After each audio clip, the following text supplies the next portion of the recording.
My name is Mina Slupek, and I am a current applicant to this dental cycle.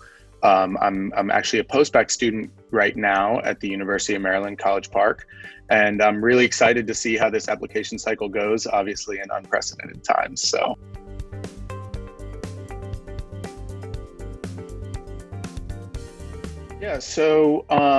The spring semester in 2020 obviously was pretty crazy for everybody. I'm sure most students who were at college could relate to that. I was at the beginning of the semester, I was starting with 2 classes while I was working, and I was also studying for my DAT. So I had planned for my DAT to be at the end of February, which turns out to be pretty good timing. As we all know, I'm sure that, so many of my friends had to move their test dates, do all these other things that just are so unprecedented and odd, especially when you've been studying so hard for an exam like that. I was taking 2 classes about halfway through the semester. As you guys all know, we went for spring break and then we didn't end up coming back. So once classes did start reintegrating, they all came online at the university that I was at, as I'm sure most schools went. And the transition was, for the most part, pretty smooth. And for the amount of time that was given to be able to move in-person courses to an online setting, I mean, they did a great job.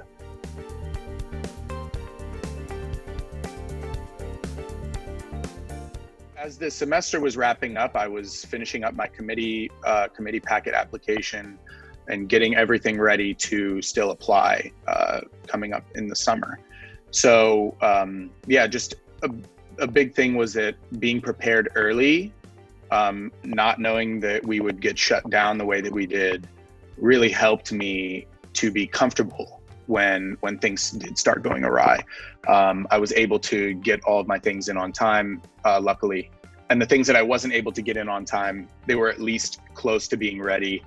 And, when the school was accommodating, we were able to make adjustments. But it really came down to preparedness and just kind of being ready for any kind of change.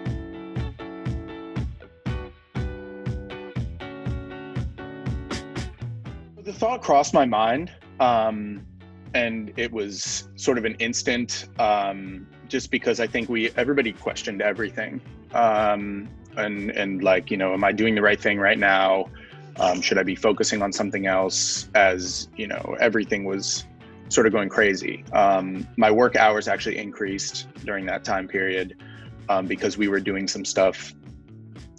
I work for a consulting firm, and we were doing a lot of stuff related to the COVID relief, in terms of getting money out the door to help everyday people, So that was pretty important. So I was helping out at work a little bit more than I usually do when I'm in class. So I was, trying to balance where my life was going to be going at that point. But no, I stayed true with my plan on applying this cycle. I'm not an old applicant, but I'm a little bit older than maybe some of the undergraduate students. Nobody likes to consider themselves old, so no one would ever say that. But yeah, so time is of the essence in my particular circumstance. So just knowing that I was doing a career change from the beginning, knowing that obviously everything was going to be weird because I was going back for post-bac and not really doing it in the traditional fashion, that I was still going to apply in this cycle.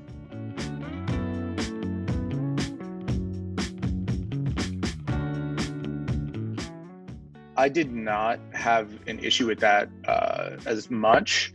Not that the finances of it aren't a burden, because it is pretty expensive applying to professional schools, and especially when you're in the pre-dent field or the pre-med field, you're going to be applying to a wide array of schools, and all those applications cost something, and then the supplemental fees cost something. And if you're going to be traveling for interviews, that costs something. And if you're going to be, if you need to buy new clothing, that costs something. And eventually it all adds up.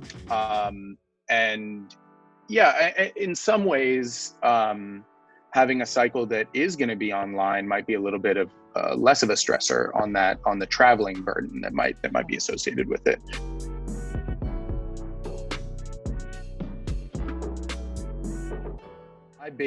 My big thing on that is like knowing what you're getting into.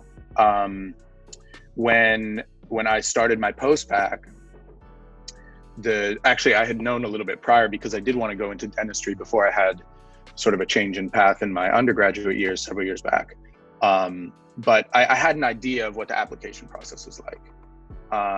And I think that a lot of people don't really understand the, the money that it costs to be able to apply to all these schools when the time comes, and the money is significant and it's sort of all at once.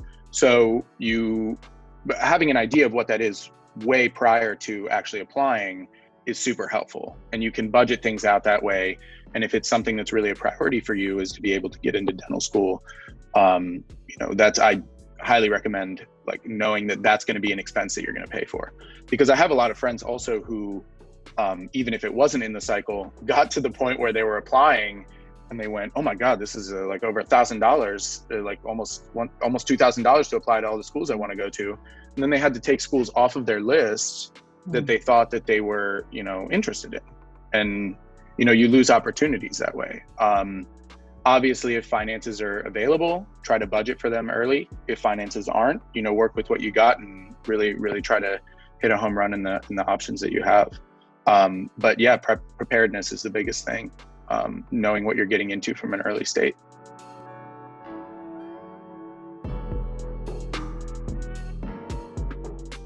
Yeah, for sure. I mean, as we've been touching on, COVID changes everything.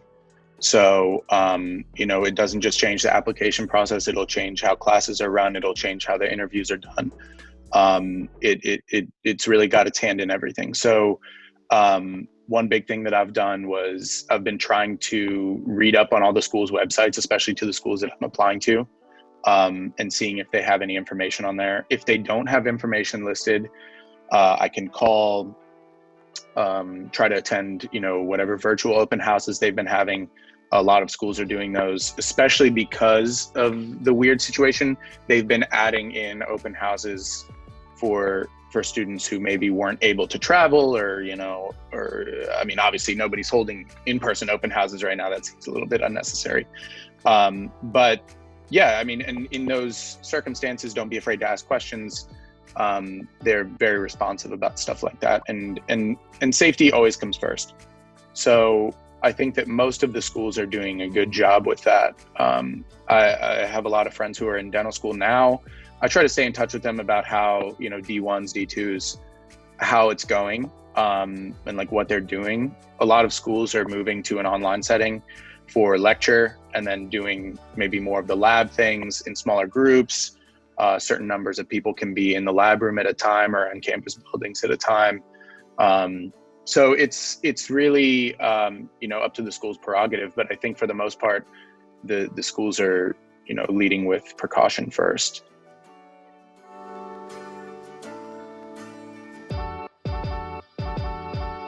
My family's been very supportive.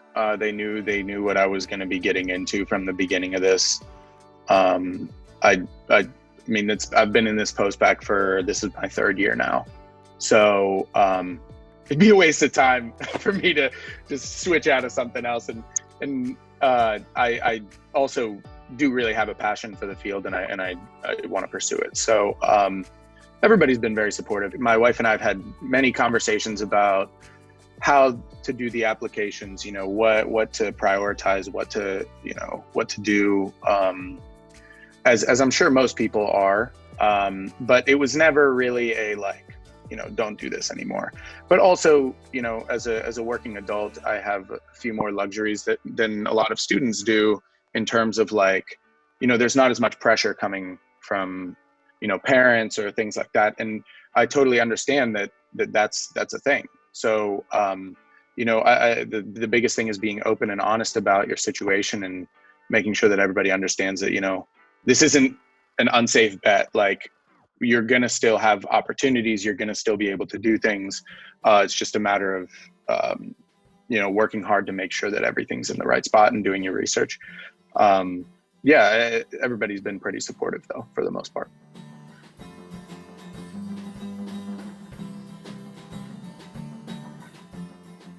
This fall, I'm like I said, I'm going into my third year of my post-bac at the University of Maryland, College Park. And the program is called the SIE, Science in the Evening post-bac program. And it's really geared towards students who are working and can pursue their courses in the evening, right? So it's a pretty self-explanatory there. And yeah, the university decided when they were making sort of the transition, like what classes were going to be taken in person, what classes were going to be taken online. I think they moved most of the post-bac programs to an online setting if they were capable, just for the sake of, trying to prioritize the undergraduate students who, go to college for, the reason that people go to college.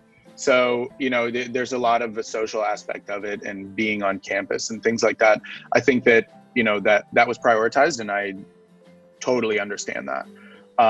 So for us, yeah, I mean, we've started the transition. I've taken, this would be my third week of classes. And they've been good so far. Lab is a little odd, doing virtually, as I'm sure, many people could assume. But the burden of it really comes down to, the work that you're going to put in for those courses. So, online learning is something that we really started in the spring for most students. And I think a couple schools across the country actually just like shut down completely. But for the most part, people came back in an online setting. But when you're online for one semester, the second semester is better. And you can see that right off the bat. So a lot of the kinks have been worked out. A lot of the issues that we're dealing with connectivity were worked out. At least for Maryland, I've known that it's been pretty smooth, and there's recordings of all the lectures and things like that. So there are some benefits even to it that you wouldn't get in a regular course setting.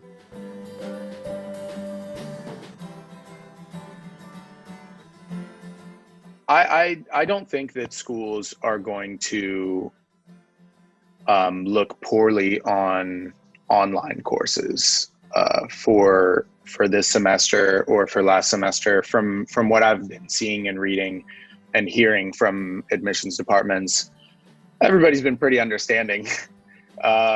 Especially being in a medical setting, you understand that some things are out of your control. And when you're in a situation like this, people have to work with what they have, and safety always comes first. So if you're a student and your school is not offering courses in person, most schools are pretty understanding of that. And if you look on their websites, they all, are pretty explicit on, what their requirements are in terms of coursework.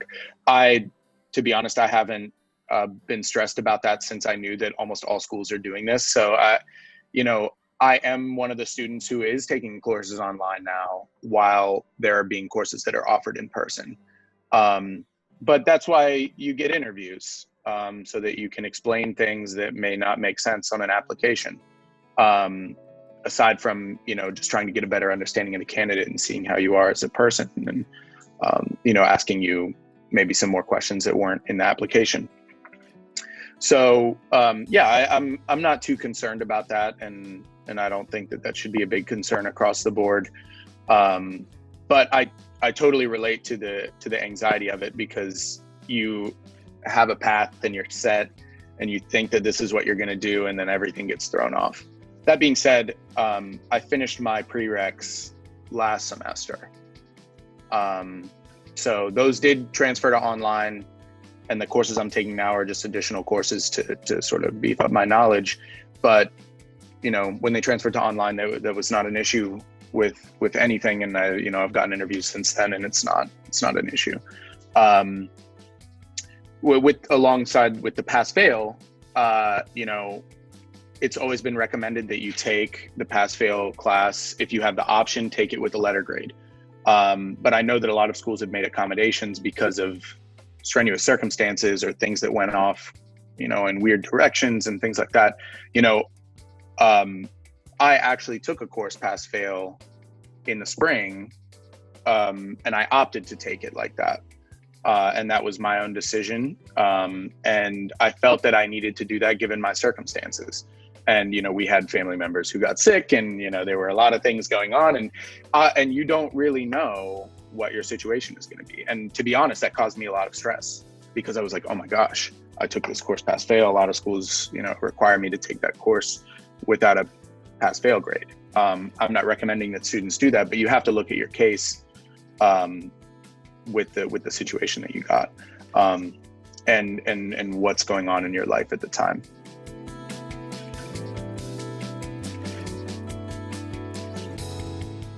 I did have a close family member get sick towards the beginning of, when the pandemic was raging, in March.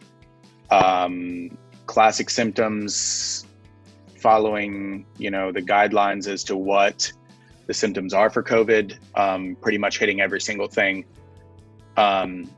Sick for 3 weeks in the middle of my semester. So I had to relocate to go. I was helping this person because her husband was out of the country at the time. So I was essentially being the caretaker while I was in class. And at the time, they weren't offering COVID tests to everybody because there wasn't availability. So until it was a dire situation, they said, we aren't going to give you a test. But that being said, by no means was the person healthy at the time. So there needed to be help at the home. So I was assisting in that. And then I also, while I was in my post-bac, my grandparents, who are elderly and immunocompromised, both live near Maryland College Park. And in the past couple of years of my post-bac, I was essentially one of their primary caretakers. So I was traveling back and forth throughout the pandemic, making sure that they were okay. Once I had quarantined adequately after taking care of a sick family member, I was, getting them groceries, doing all kinds of crazy stuff because I didn't want them leaving home. So there's a lot of intricacies to this situation that people don't really understand unless if they look into your life and see what you were actually doing. But people do get it, because I'm not the only person with a story like that. This was global. So it did affect my semester pretty greatly. Not in terms of my grades or anything like that, but I was under a lot more stress than I usually would be, as I'm sure people can imagine, and probably a lot of people have experienced.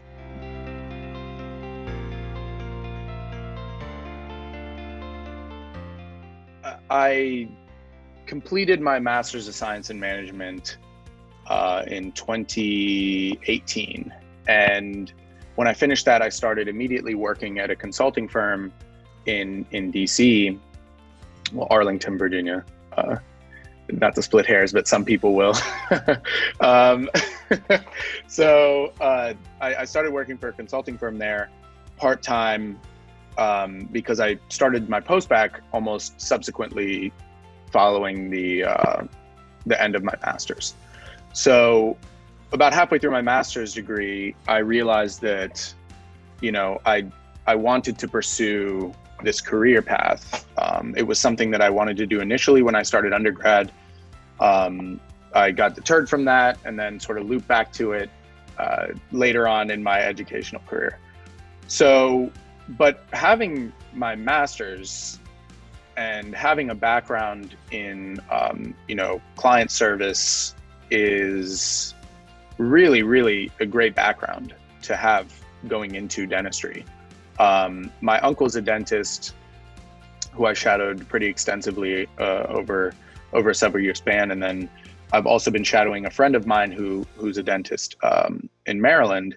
And you see the value of having a business degree when you're trying to run an office. There are a lot of things that they've told me, you know, they were never taught, and you kind of have to learn by doing.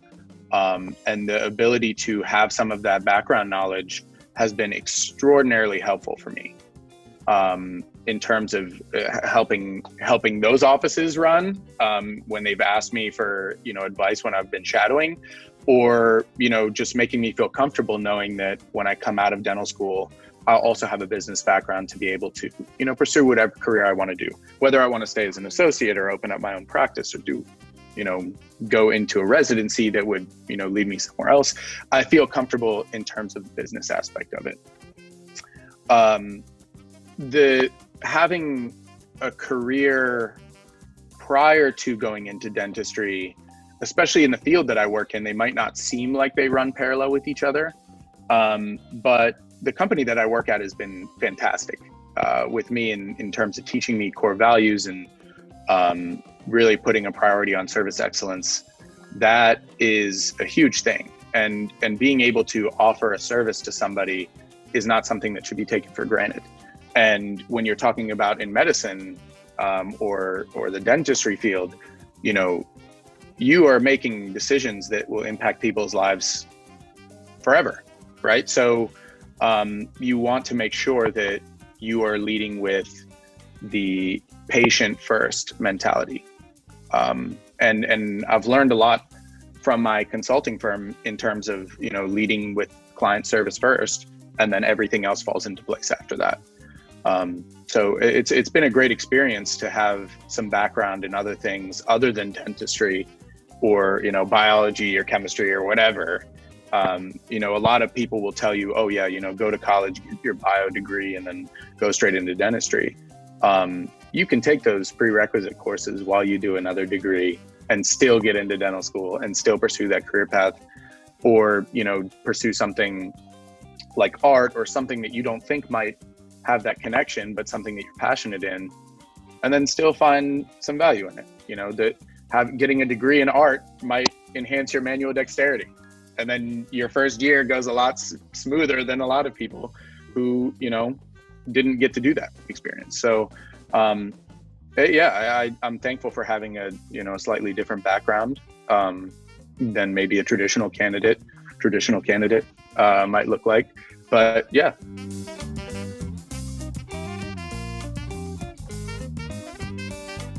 So a couple pieces of advice, or, you know, one piece of advice that I would recommend for any students who are planning to apply this year or many years after this, you know, who knows how long it's going to be until the admissions process looks the way that it did last year, or if it ever will.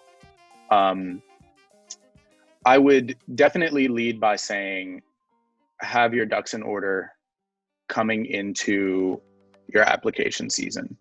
Know what you're going to do.